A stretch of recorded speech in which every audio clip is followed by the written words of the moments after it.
Hello everyone, happy Monday! Thank you for joining me tonight. My name is Alyssa Thomas from Penguin and Fish, where we make lovely and quirky hand embroidery patterns and kits.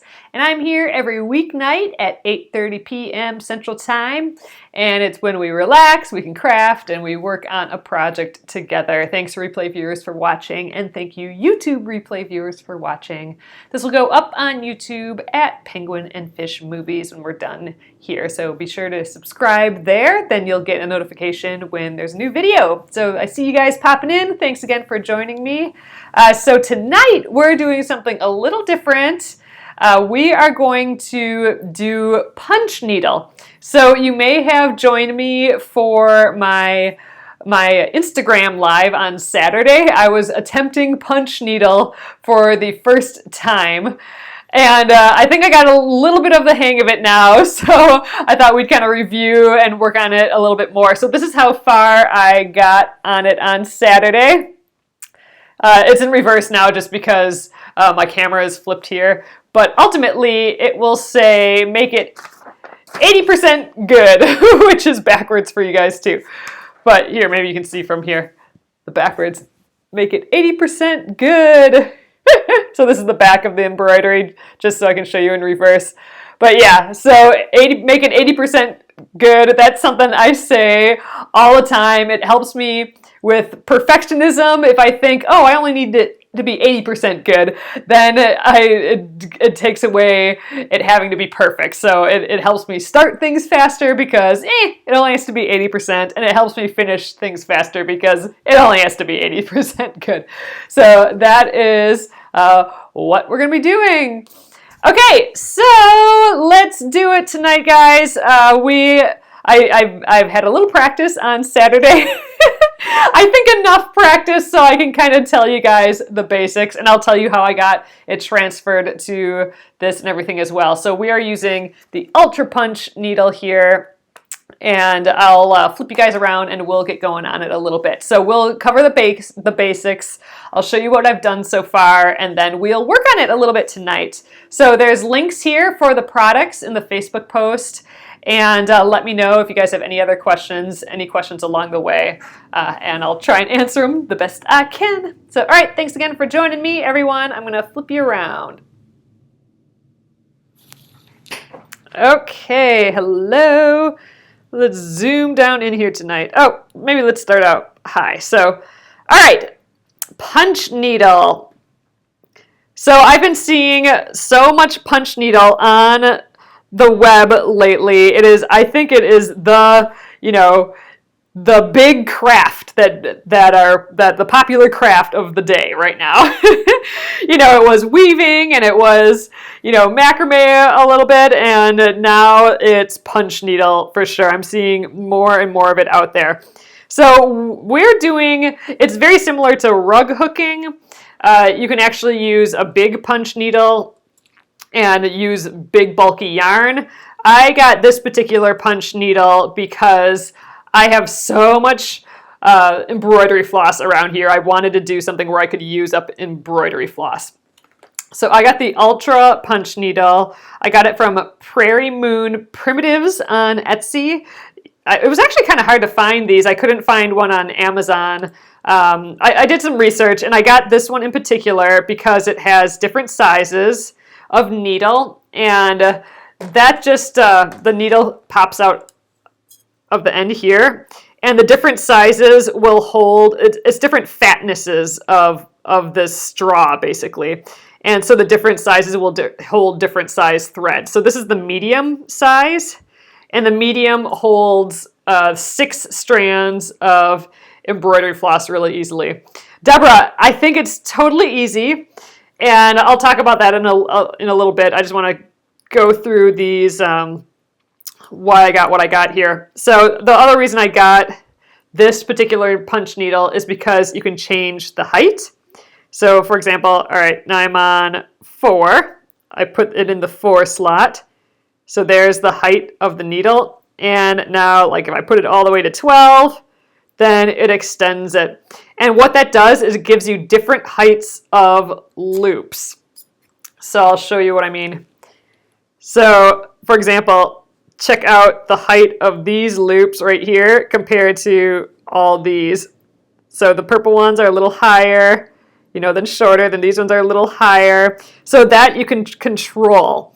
And a lot of punch needles come in a particular height already, but this one happens to be adjustable. So it could do my embroidery floss and it could be adjustable. So I went with this one, and it came with different sizes of needles. So that is the punch needle. For fabric, oh, you did a punch needle years ago with a small needle. Oh, and use a spool of thread. Oh my gosh. Yes, a spool of thread. You could totally do that. Didn't have to cut thread and re-needle. Oh, funny, Linda. Oh yeah, I love them not being the same height too, Deborah. It gives it kind of like a little funny texture, like its own little landscape here. So, all right.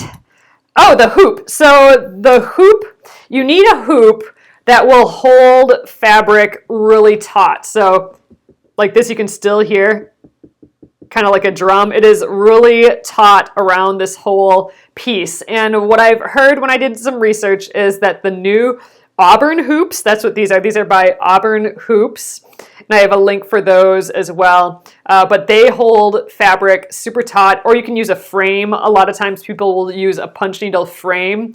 It has little things on the side that kind of grip the fabric. I'm just testing out these Auburn hoops, and here's another one. They're new. It's by a new like indie company, and I think they're getting a patent for this. I've never seen an embroidery hoop hold fabric like this, and I think that's why it's interesting, and probably why they're getting a patent. But you have to pull really hard with this leather. Here, let me see if I can. I got to put it up against my body for leverage. But you pull on it, woo, and it pops out the little plastic ring or like rubber ring or something. And the ring just goes in the canal right there, and it holds it really, really tight. I centered this. It took me a little while to center and move things around because the hoop did hold my fabric so tight. And I put my design on the fabric before putting it in the hoop. So anyway, it took me a little finagling, but I got it in here. I got this hoop because I wanted it to be the frame as well, because you can use it as a pretty frame. So, all right, something that holds the fabric well. All right, one other thing I learned about the fabric when I was doing research about this is from what I've learned, I haven't tested this, but you don't want to use cotton fabric. So like quilting weight cotton or a cotton muslin, because supposedly, again, I haven't tried this. This is just what I hear on the interwebs from doing my little research, but supposedly the needle, this is sharp here.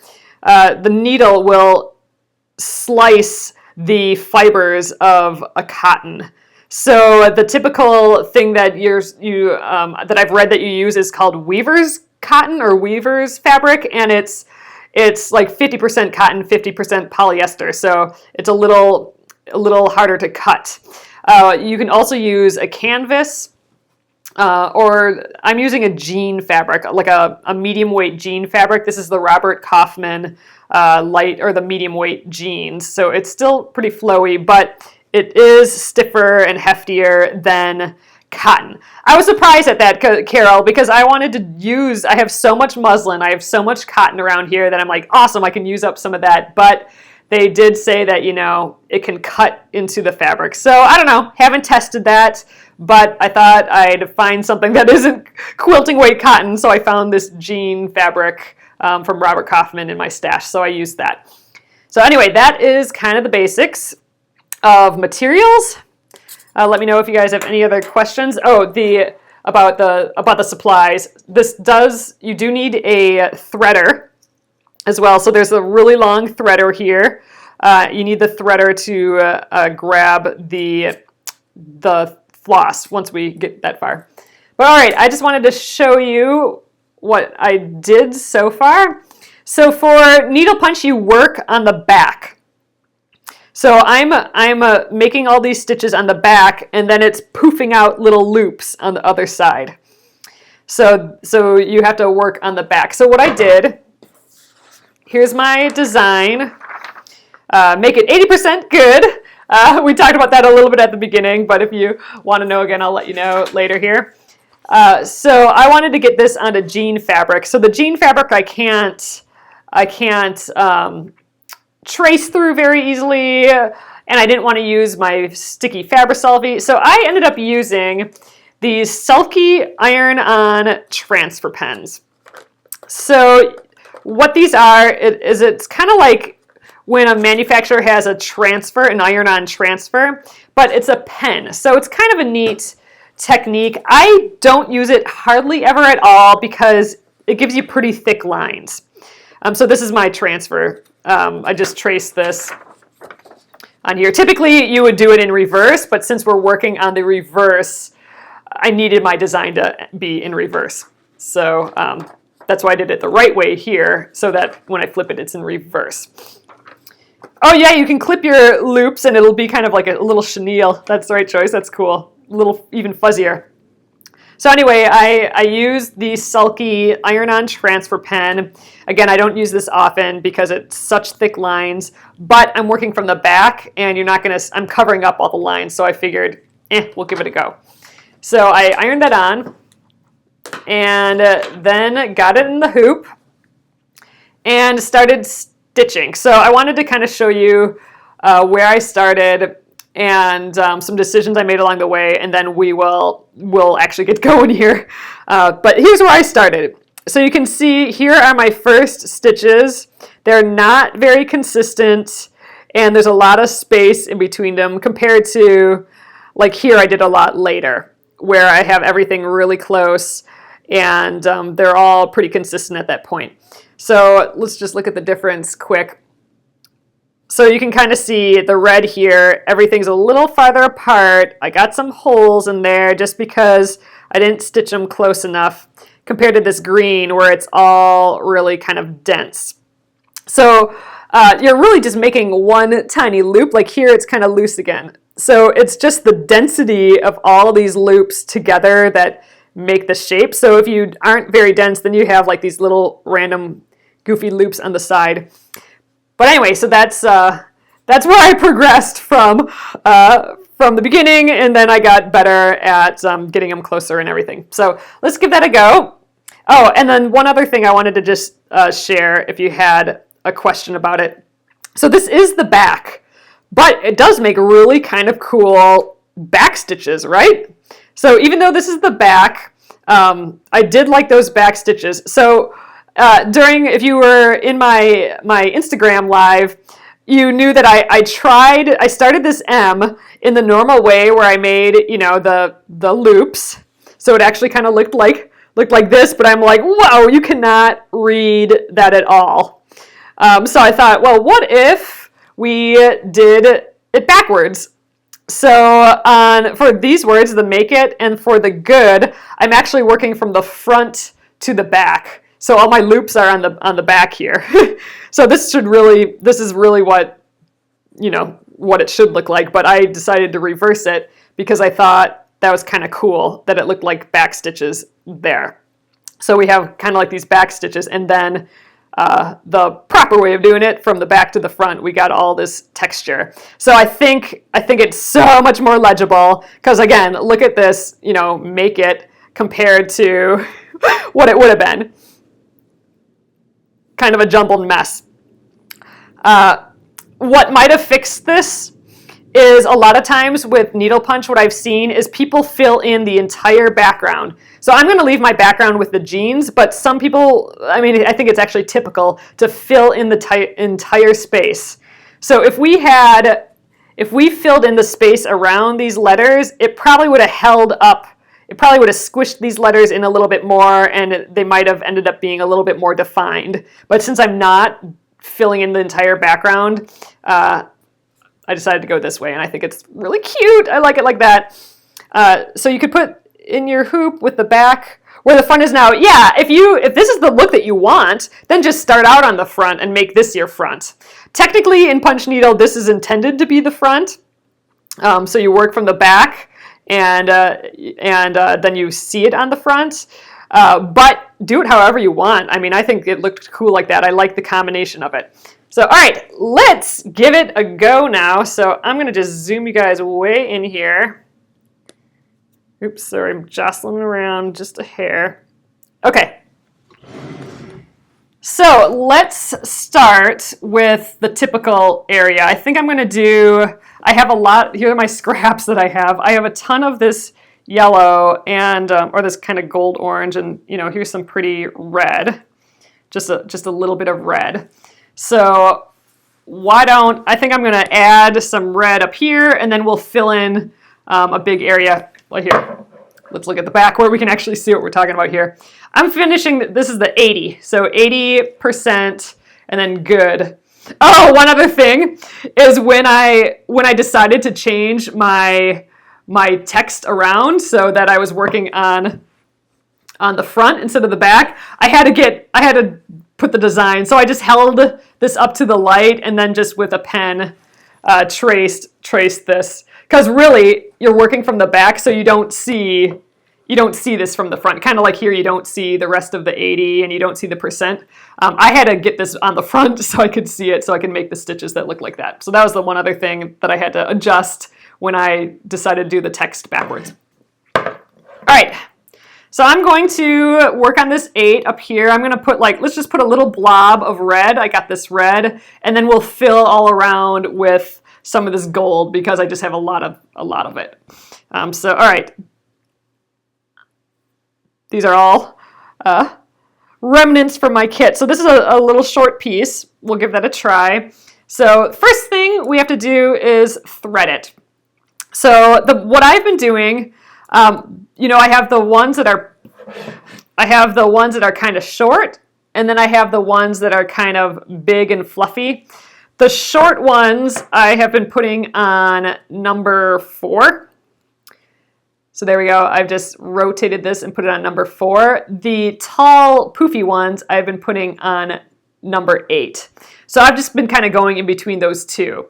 You could try using other settings for sure, but I've just been doing between 4 and 8 just, to keep it simple. All right, so I have it set on 4. And let's thread this. So I got my threader here. It should be longer than your pen. And I'm going to just put that threader, you got to get it into the tube of this needle. All right, see that? It is in the tube there. All right, and then it comes out the other end. You can barely see it.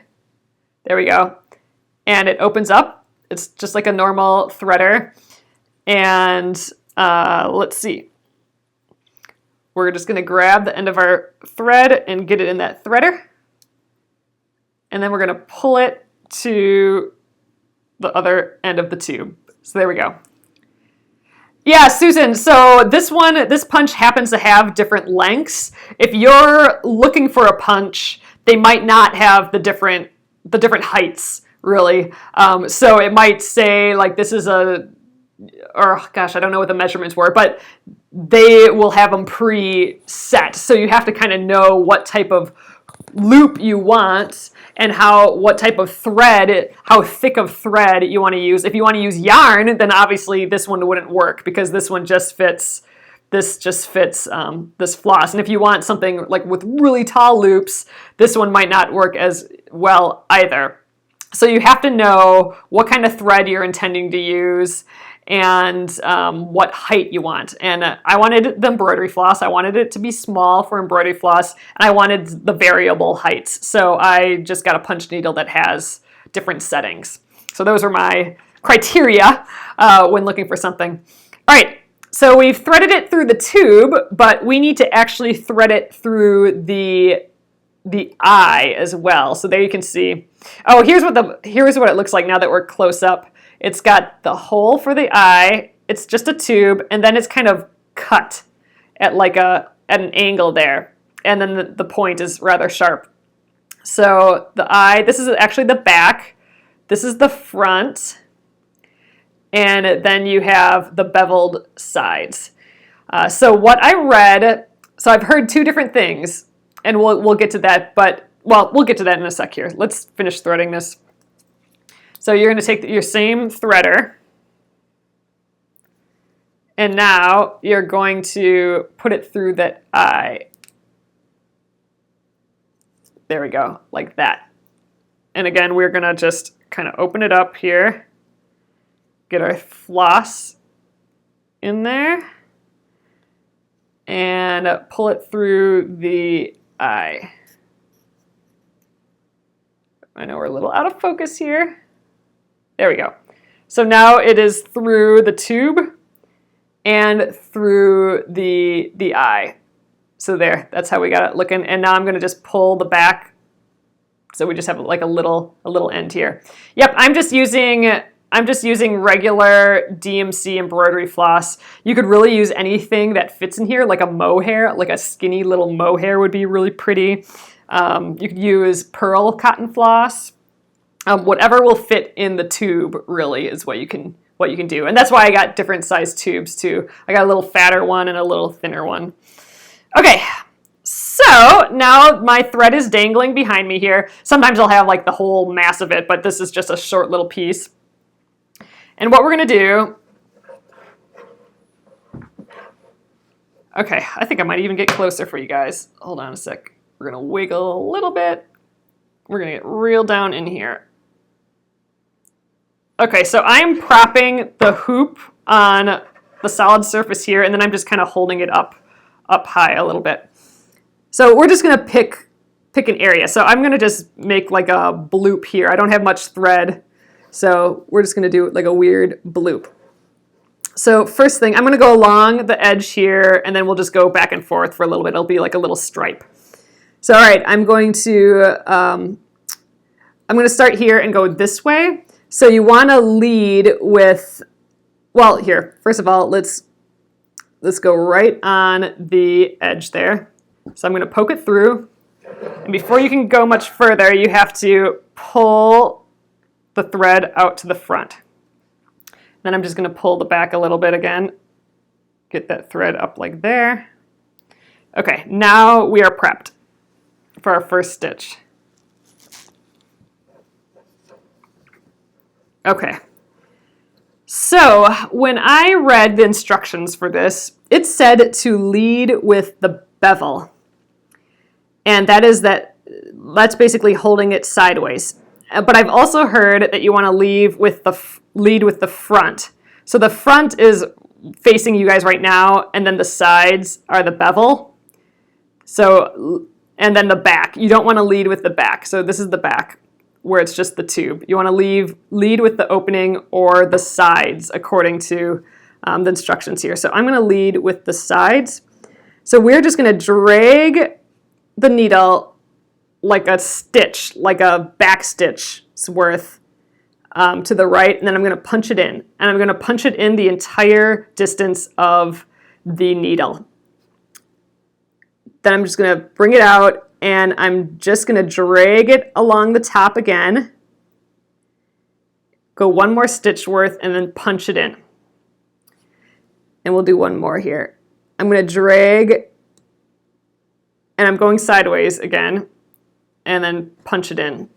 And we'll just kind of see what we got here. Oops. Oh, I'm going to have to get you guys higher. Sorry for the wiggles tonight. All right. So there are the first two little loopy punches there. So, all right, we're going to just keep going. So you always want to lead with that edge, and what I found is easier is to just keep moving your piece. So let's just do like a little circle. So I'm going to drag it and then punch all the way in. And I'm leading with that side edge. Drag and punch. Drag and punch. And I'm rotating the hoop. Drag and punch. Otherwise, I'd have to keep rotating the needle. So see, I got to always lead with that bevel or that side edge kind of airing towards that front opening. I always have to be turning it. So I just find that turning my piece is a lot easier. All right, and we're gonna just keep filling that little kind of weird triangle shape in. So I'm going to fill it in by going back and forth. So I'm just dragging the edge. Like, what do I mean by leading? Here, I'll show you guys in a sec. So, all right. You want to see the shape of this needle again? It's that the front is where that cut is.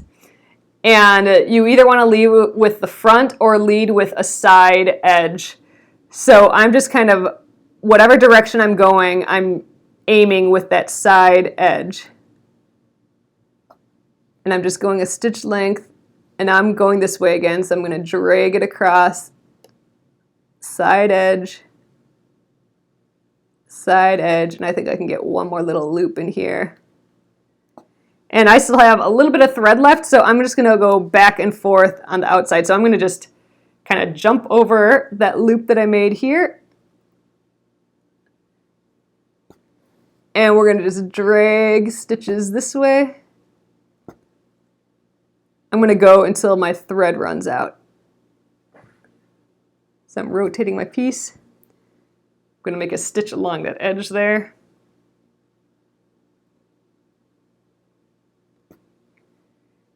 And now I'm going to go back this way. So drag and punch. Drag and punch. You don't want to lift, well, since we don't have a lot left, I'll just show you. You don't want to lift it way out, because then you're going to start pulling out your threads. So here, I'll just show you. So you can be pulling out your stitches. So you want to stay right against the fabric there. So the area of the needle where the thread is seen is never seen as you punch. So, all right, here's what I'm saying. So you can see right here, the needle kind of has an angle. It's like a solid tube, or not a solid tube, it's like a straw that's been sliced at an angle there. See what I'm saying? So that's the front, the part that's been sliced. The part that is totally intact yet is the back. And you can see the hole there. And then you have the two sides, right, where you can actually see the angle. So what it said in the instructions for this particular needle is that you want to lead with either side. So where you can see the angle like that, this and this. And what I mean by lead is if I'm going in this direction, I want to make sure that a side angle is going in that direction. What you don't want is to lead with the back. So the back is the part that's still curved like that. You don't want to lead, like I don't want to, if I'm going towards us right now, I don't want to lead with that back. I want to lead with a side edge. Or the front is okay too. I've heard people say lead with the front, but the instructions in this packet was lead with the side. So does that make sense? You want to just, yeah, it's like a nib on the fountain pen kind of, yeah. You wouldn't use the fountain pen upside down. Yeah, that's exactly, actually, Lucy, it feels a lot like that. It feels like a fountain pen. So you're like going sideways with a fountain pen, really. Oh, swoop, yeah. I don't even know what I'm doing sound effects, Susan. So here we go. These are our loops that we got out of there. And I'll just show you. The only thing that is holding the fabric, or holding the loops in, is the fabric. So it's kind of delicate. That's one thing that I learned on Saturday when I worked on this, that I feel like with embroidery, like hand embroidery, your stuff is held in there. Your stitches aren't going to disappear. But watch, if I just pull on this, all the stitches come out. There is nothing holding those stitches in but the fabric kind of holding it in. So that's crazy, right? So I could, in theory, pull out this entire piece right now if I wanted. So, punch needles are kind of related to making rugs. in rugs, they're like punching, but with a machine, like a gun, they're punching loops through the back of the fabric, just how we're doing. They're punching loops through the back. When they're done with a rug, they will paint a latex glue over the whole entire thing, and that will make it so you can't just pull out the loops like this. So while you're working, you want to really make sure that your thread doesn't catch on anything. Like I accidentally sat on it and then pulled out all my loops of an area on Saturday. So it is kind of delicate. You wouldn't think, because it looks like a nice solid mass, but it is kind of delicate. So I'm going to thread this again, and we'll finish up this red, and then we'll do some more with the yellow here. So anytime you take the thread out of the needle, you got to thread it again. So what I've been doing is, instead of having to rethread it all the time, I'll do an area of yellow, and then I'll do another area of yellow just until I use the yellow up. Okay, so let's thread this again. So got to stick that threader in the straw so it comes out the other side there. There we go. I haven't done this when I have, you know what? I might actually just pull this whole thing out. We're going to just do this all again. See, you make a mistake, it's okay. You can just redo it. But if you accidentally just tear it out, then, you know, your work for the last hour or something, or the last 15 minutes at least, has gone away. So, all right, pulling it through the tube, and then we got to go back and put it through the needle as well. We could probably stick it through both, but it would bend our threader quite a bit, I think. All right, so get in that threader loop there, and then through the needle eye. There, so both of those things we need to do. You need to go through the tube, so from the front, pull it through to the front, and then through the eye. Carla, you never knot it. You don't keep it from pulling out, basically. It's being held in by the fabric. So, so this isn't something you would want to put on something that would be washed a lot or anything like this. It is kind of a delicate finished piece. It's more, I think, for a display. If you finish the back, like if you did glue down the back, or if you put like a piece of felt on the back or something, then it would be harder for you to just pull it out, like some sort of like a latex glue and then a piece of felt. So if you wanted to make like a patch or a button, or not a button, like like a patch that you sew on your jacket or something, then you're going to want to protect the back, but really it is relatively delicate yet. I'm using 6 strands of floss. So you guys, if I missed your question, it's just because they're going fast and I missed it. So you can ask it again. But anyway, let's get this going again. So that was at size 4. Why don't we do big loopy ones? We'll do a few at size 8. So the needle gets longer. So again, here's shorter. This is size 4, and then this is size 8. So that got longer there. And what that's doing is it's making the loop bigger because you're pushing a longer piece of thread through. So all right, let's get going again. Starting from the back, we'll kind of use that same area that we just got all holy. We'll just kind of use that area again. This time I think I'm just going to go back and forth a little bit, but we'll start with along the line again. And again, I'm going to lead with the side edge. I don't want to lead with the back. It's okay to lead with the front, but I'm just going to go back and forth with my sides, the cut part, the angled part. I'm going to have that lead. All right, so let's poke it in there again. Oh, got it pulled through to the other side already. And now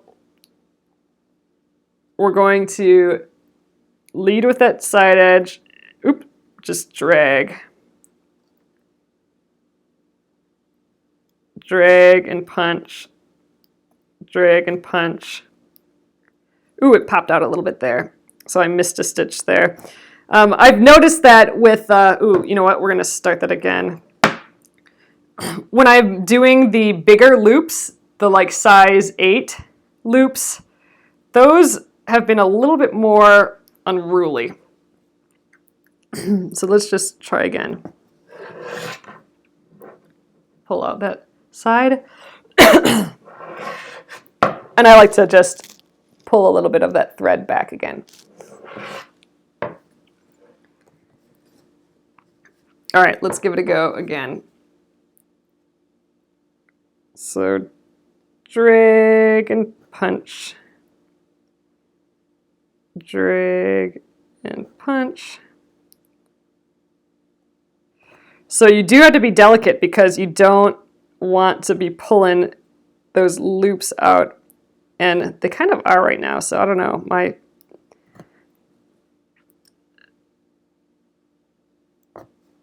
Oh, you know what? I can see what's happening here.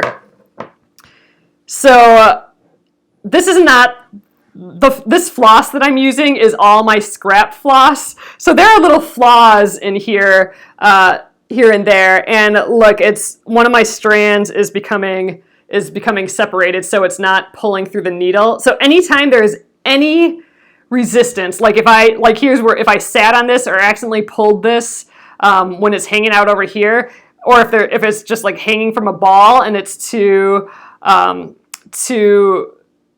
much tension on there, it's going to pull out all the stitches. And that's what was happening. So one of my little threads was getting lost or getting stuck in there. So I'm just going to pull that through a little bit till it feels good again. And then we will give it a little snip there. Okay. Now we should be nice and clean there again. Let's give it a go again. I'm going to start up a little higher here.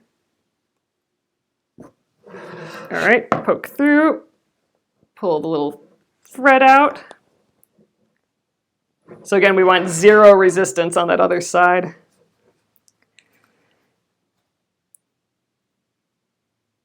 All right, just drag and punch.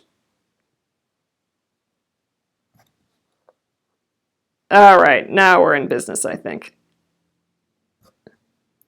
There, we got our cute little stitches there again. So I'm going to go back the other way. So now I'm leading with the other side angle. So I'm just dragging and punching like a row down. And we'll drag and punch the other way now. Again, leading with the side edge. That's kind of important. You can lead with the front, like err on leading with the front, but don't get the back involved, because then your stitches will start pulling out. All right, so the rest of the floss is in the tube, which means I don't have much more left. We're just gonna keep adding little loops here. I'm rotating the piece as much as I can, and then also my needle, so I'm always leading with that side edge. We'll go around this little circle thing. Oh, there we go. So ran out of floss. So look how poofy those little guys are. So funny. All right, so the end kind of popped out there. So you have the loops, and then you have the end piece. You can snip that. It happens to be about the same length just now, so I might just leave it. But I'll show you with the next piece that we do. But look, so this is on the size 8 loops versus the size 4 loops. Are you keeping the left hand away from the needle and just holding the frame? Yeah, I'm just holding the frame with my left hand, and typically I would just lean it against the table here, so I have that pivot point, and then I can just it's less heavy that way. Then I can just hold it this way, from the back, and then just punch. But I'm actually lifting it up so I can get closer for you guys. But yeah, if I was just doing this, I would have it just setting on the piece there, and then rotating, and doing the deal.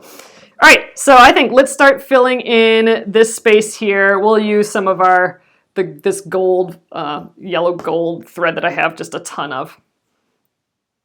Okay, and there's an end to this somewhere, I'm sure. All right, that's a different piece. Okay, so, whenever you're not using it, retract it if you can, because it is it will poke you. I'm going to do the next part on the size 4 again. So I'm just going to unwind this a little bit, just because if it gets caught on something, then that will do the whole tension thing. If you pulled on the thread on the front, would it all pull out? Andrea, it sure would. This definitely, it's not the same as embroidery. Even though it looks kind of similar, it is definitely more delicate in the sense that, yeah, you find a loose thread, you pull on it, the whole thing's pulling out. But yeah, so you want to protect it. This is just going to be a wall hanging. If you were doing something more durable, like a patch for a clothing or something, then you'd want to protect the back a little. Do I think kids can do this? I mean, I think if I were to start a kid with a craft, I think it would still be embroidery, because then you just have an embroidery needle and they could stitch wherever they want. This has a little bit more going on with it. Like, I mean, it seems easy, but that just the dragging a little bit, is important. You don't want to pull, when you pull the needle out, you don't want to pull it all the way out here. You just really want to pull to the fabric level and poke in. In theory, a kid could get the hang of that, but I think it would be pretty discouraging if they kept pulling it out of the fabric all the time until you get the hang of it. So I think, I don't know, 5s might be a little young, but if you got a crafty 5-year-old who wants to give it a try, I don't see why not. But yeah, definitely a little older, like 8 to 10, I think they could totally do it. They were not good at embroidery. They kept going around the hoop. Oh, yeah, that's cute, actually.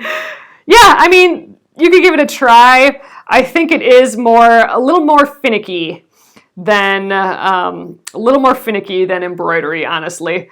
Oh, Andrea says, I love the latch hook projects when I was 5. That's not a bad idea. Latch hook, there's a lot of those at Joann's and everything now. That'd be kind of a fun thing.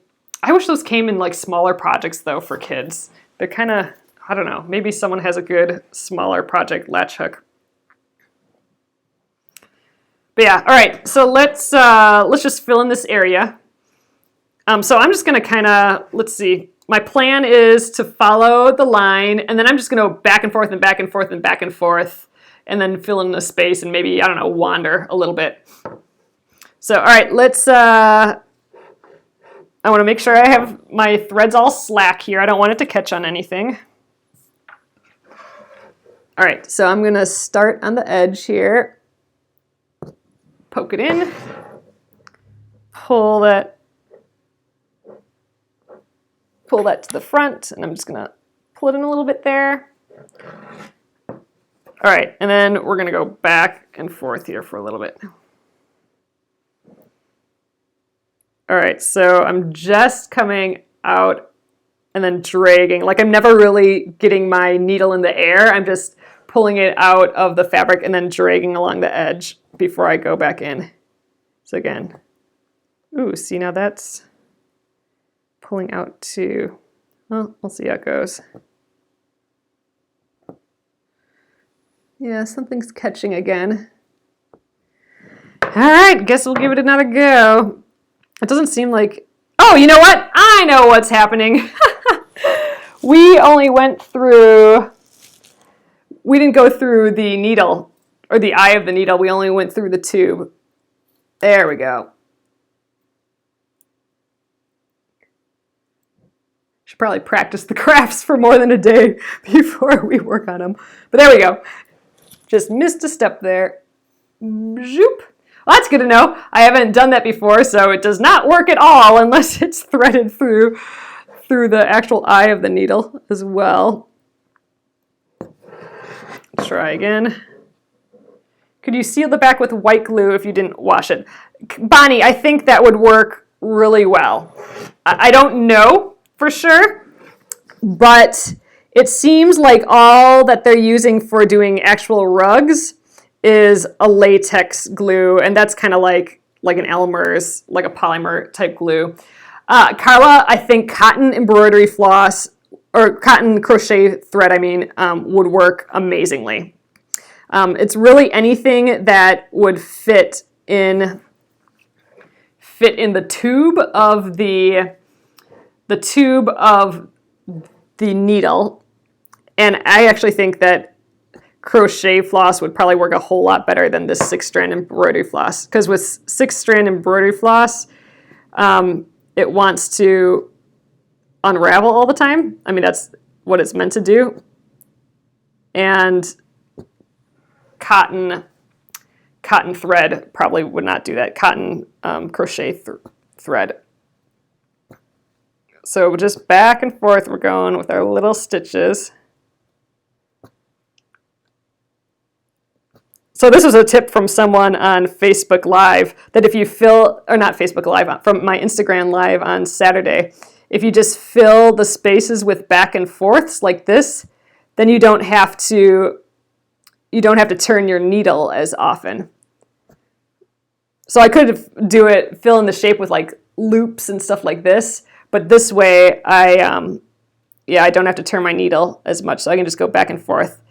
And if you notice, when I'm going one way, I'm kind of dragging it, because that drag makes it easier than, I'll show you in a sec. So I'm dragging it that way. Now I'm kind of angling the needle this way and dragging it that way, versus me having to poke at it. That drag just kind of helps me a little bit. But I don't know, either or. All right, let's fill this in a little bit more. I'm going to go down all the way across this red area now.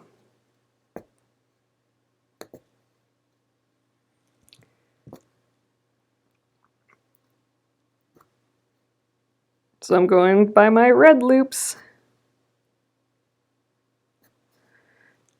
Just checking on we'll flip it around and look. I just need to hold it in place here. I'll make sure this thread is loose. Let's see what we got so far. There we go. We got the little orange area filling up next to our little red poof there. So let's make this into a shape. Let's make a decision here. I'm going to have it go up along the edge.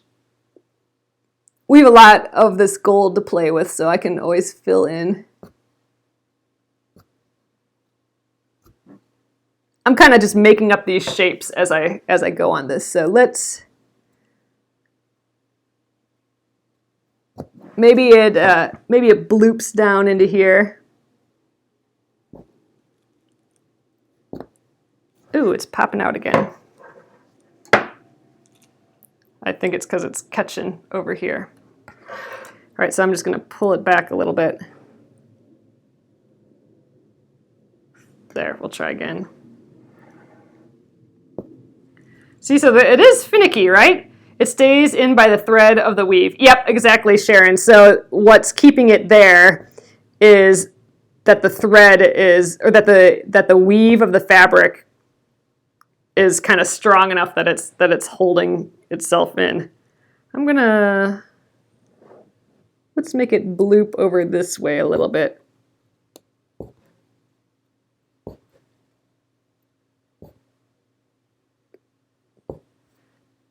And now let's have it come back around, and it will connect it back up. So I'm just kind of rotating my piece is easier than rotating my pen, I feel like. All right, so we're going to go around this center little O.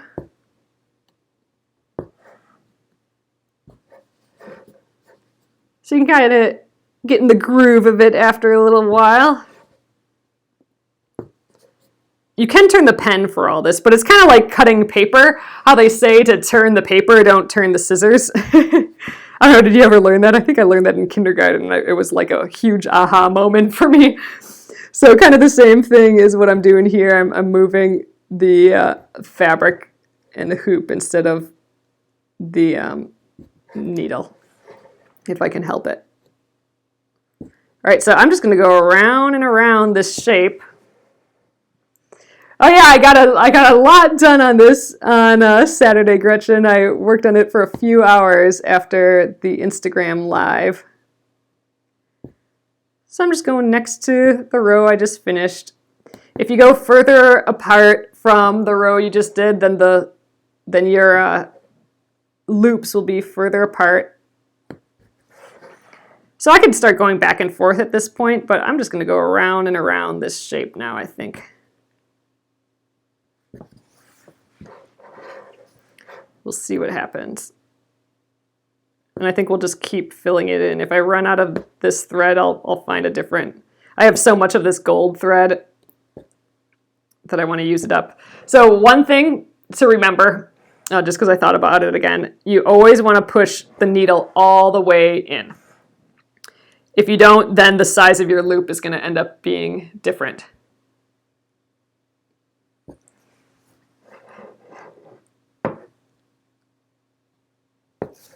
And then just go around and around and around.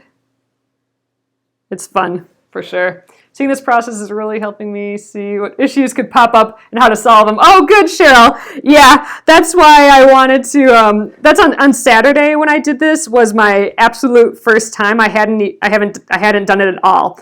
I did, however, read a lot about it beforehand and watch a lot of other people do it before I started. I'm going to just go back and forth to fill in this shape here. So yeah, I did see a lot of issues when I started, and I'm trying to work through ways that make it easier. Like this, just dragging it across has been helpful for me. All right. Gotta take care of this. I don't want any tension. Don't want it messing up my loops. But yeah, I mean, you can tell I was a lot, if we look at the back, this red was my first thing. I think the red and this pink, and it's a lot clumsier. Like you can see the stitches are pretty clumsy. They're far apart. They're different widths. And they just, you can tell that, I was learning there. I mean, I'm still learning for sure. They actually have machines. They're called tufting machines. They look like a sewing machine, but it makes little tufts like this. They're kind of awesome. I don't know where you'd be able to find one. But there are machines that you can, like sewing machines, that you can just sew these little stitches like this, and it'll end up with a fun tuft on the opposite end, like industrial sewing machine. And you buy patterns for this. Oh, yes. So Gretchen, kits for needle punch. I mean, they've been around for a long time, but they were kind of more in the primitive, if you like look up primitive embroidery or primitive stitching or something, they're kind of in that genre. However, lately, it has become more and more of a craft that is like getting a fresh makeover, I suppose. So there's more and more kits out there. And if you just go, if you could just go to Instagram and do a search for punch needle, a whole pile of stuff will come up and you'll be like, oh my God, this is a whole wonderful world that I knew nothing about. That's how I was. And I follow a lot of artists and stuff on Instagram, and I don't know, it's been popping up more and more and more. But yes, you can buy kits. If you go to Etsy, for example, and type in punch needle kits, I'm sure tons will come up. So I'm using this itty bitty needle and embroidery floss. A lot of the punch needle kits come with really big fat needles, and you punch through a fabric called monk's cloth that's got a lot bigger weave, and you use yarn, and you can even use like wool strips. So that's the same thing, but just a different size. You know, if you stitch with a big bulky yarn, you're going to need a needle that can handle the width of that. Oh, Cheryl, I think that would be a fabulous idea, using a coloring book image and fill it in. For my next one of this, I would like to use one of my embroidery patterns. So I think a few of my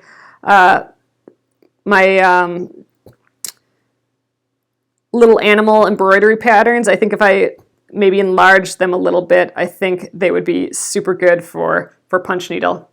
All right, so I kind of filled in my shape there. I'm just going to punch it through to the front. I don't know if this is the exact way to end a piece, but this is kind of what I was doing on Saturday. So I'm punched my last thing, and I'm just going to get my scissors into the loop there and just snip it. And I think I missed one of the strands. There we go. And then we pull the needle to the back again. So the needle, there we go. I'm actually going to pull it out a little bit so it's ready to go for the next one. And I have this much left on it. I'm just going to leave it so I don't have to rethread it. I'll just start with that color again. But let's take a look at it. Aunt Lydia had yarn and punch needle rugs. Yeah, there are a lot of, if you just type in punch needle and into like Google and shopping, you'll be like super surprised with how much is out there. All right, I'm just gonna try and get it to stop shaking. But all right, so this is where we started. We have this long loop, and then this is where we ended. So a lot of people just leave those until the end, but I've been kind of snipping them as I go. So I'm just snipping it with my my purple embroidery scissors. I'm just snipping it so it's about the same height as the loops. So there we go. And I'll do the same here. You're just like trimming the grass here a little bit. And actually, I'm going to sneak into this red one and get that little end there too. So there we go. That was our first little bit there. We're starting to get that 8 now. I think I was doing these rows a little bit further apart than when I was going. Oh, those loops are kind of hiding. But look, so here's that first one we did is that was set on the 8 setting. Look how poofy it is. And then this was set on the 4 height setting. So, okay, there we are so far. And oh my gosh, you guys, it's already an hour. So I think we'll probably end it here tonight, but I will be working on this tomorrow. So I'm going to be out on Thursday and Friday. And I may have to pick up my husband from the airport on Wednesday. So I will for sure be here tomorrow evening, and I'm going to continue on this. And I will also be here most likely on Wednesday. And we're just going to keep working on this. And maybe tomorrow we'll start with this other stitching here that I'm using for the text. It's basically the same thing, but I'm working from the front. So I'm getting all those stitches, those back stitch looking things on the front, and the poofiness is happening on the back instead. So maybe we'll pick this up tomorrow down here, or maybe we'll do a little bit more up here and then pick this up tomorrow. Actually, I still have it threaded. We could just pick it up tomorrow with the gold and start doing that. Why don't we do that? So, all right. That is it so far. Eventually, it will be this make it 80% good. Again, I love the idea of make something 80% good. Then if you go in with that, then then you'll be fighting perfection. Then you know you don't have to get it to 100%. If you just know, it only has to be 80%, it's easier to start and it's easier to finish a project. So it's a saying that I have in my head a lot throughout the day. And so that's why we're doing it as a little punch needle, giving it a go. So yeah. Did you get your machine fixed? Oh, it is my machine. That's right. So you don't see my sewing machine here. I did bring it in on Saturday. So the guy is putting a new belt on it, but he's got to order a belt. So it'll be a fresh new belt instead of their broken belt that they gave me. So that'll be out for about a week. So this worked out perfectly. We'll get a punch needle and then I'll be out a little bit later this week, and then we should have a nice fresh machine when I get back. So, all right, just look at this texture again, too. I just think that is the coolest little poofs everywhere. But yeah, so we got quite a bit done in an hour, and I mean, we were putzing around, so this probably only took 20 minutes or less to do. So you could probably crank something out here awfully quick. But I'm going to flip you around, and we will call it an evening, guys. Hello! So hopefully that was fun. Like I said on Saturday, that was the first time I attempted this. I got the punch needle on Monday, and I had been waiting all the way till Saturday to do it. So it's in reverse here, but I'm super stoked. It's so fuzzy. And the fabric really does hold it well. So unless you're kind of digging for a thread, or if this got caught on something, I don't think it's really going to pull out after you've got like a whole lot of loops next to each other. The loops kind of hold each other in, and you know, it's spreading the fabric apart, so the fabric wants to come back and hold it, and the more loops you have pushing the fabric apart, the more it's going to hold all the loops. So I'm actually not too worried that these are going to pull out. It's only when I'm actually stitching it that I'm nervous about pulling all the threads out. So that is the deal, guys. We'll pick this up again tomorrow. Let me know just what other questions you might have, and I'll try and answer them tomorrow or in the comments here. So thanks again. I appreciate you joining me, and this will go up on YouTube. The replay will be on YouTube at Penguin and Fish Movies, so you can check it out there. If you subscribe on the Penguin and Fish Movies YouTube, then you'll get an email when the post is up there, and I'll get it up tonight. So awesome. Thanks again, guys. And if you're new here, I am Alyssa Thomas from Penguin and Fish, and I'm here every weeknight at 8:30 p.m. Central. So thanks for joining me again. Thanks for participating in the chat here, and I will see you tomorrow. Good night.